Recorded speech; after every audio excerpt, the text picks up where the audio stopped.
Olá, estudantes da primeira série. Neste vídeo vamos falar sobre escolástica, um período da Idade Média em que nós precisamos entender a relação da filosofia com a religiosidade cristã, ou seja, com a fé, e principalmente voltada agora nesse momento para a estruturação daquilo que é verdadeiro na verdade, na condição cristã, aquilo que é verdadeiro para os cristãos, de uma forma em que eles próprios possam ter a garantia dessa verdade. E a filosofia vai fazer esse papel. Então, necessariamente nesse momento, vai se combater as heresias. As heresias são aquelas fake news em relação ao conceito cristão que era considerado nesse momento. Ou seja, as heresias, elas acabavam sendo possibilidades falsas em relação à possibilidade cristã de verdade. Então, vamos dizer assim, o cristão está lá, ele tem que acreditar em alguma coisa específica e os seus líderes religiosos vão dizer, ó, isso aqui é verdadeiro, isso aqui é falso. O que for falso é chamado de heresia. Por isso também combate-se o paganismo, né? Informações pagãs, pessoas que não eram batizadas, que não eram cristãs, ou que eram até mesmo de outras religiosidades consideradas pagãs.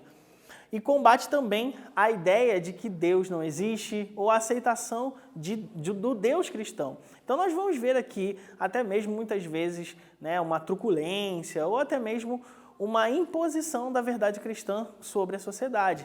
É um período, por exemplo, que nós vamos ver as cruzadas, nós vamos ter várias iniciativas cristãs que vão se deflagrar pela Europa. A Europa está cristianizada. Então é muito importante a gente perceber que o uso da razão nesse momento é justamente para que essa possibilidade de verdade apareça no cristianismo.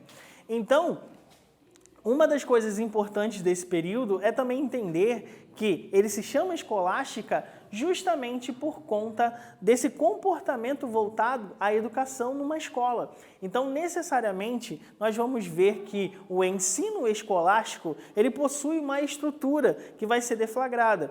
E aí nós vamos ver o trivium e o quatrivium, que são modelos que vão nos ensinar aquilo que é considerado o básico, considerado, por exemplo, o necessário para as pessoas. Aqui nós temos uma base, por exemplo, que se vocês olharem, está bem próximo do que nós estudamos hoje em algum sentido. Por exemplo, gramática, retórica e lógica, no trivium. E no quatrivium, a aritmética, a geometria, a astronomia e a música. Então, tudo isso aqui formava o sujeito, formava esse estudante, né? E aqui também nós vamos ver o crescimento e o surgimento, por exemplo, das universidades.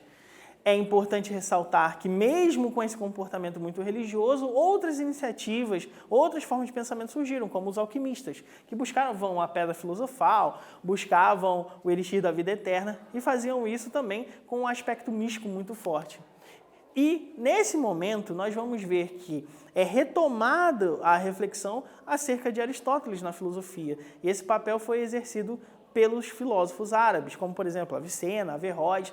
E esses filósofos trouxeram essa influência também para o cristianismo através de Tomás de Aquino e de outros filósofos. Então, nós vamos ver os princípios de Tomás de Aquino são muito próximos também aos princípios do Aristóteles, né? Tomás de Aquino e Aristóteles aqui conversando filosoficamente. Então, o princípio da não contradição, a ideia de substância e acidente, e por aí vai.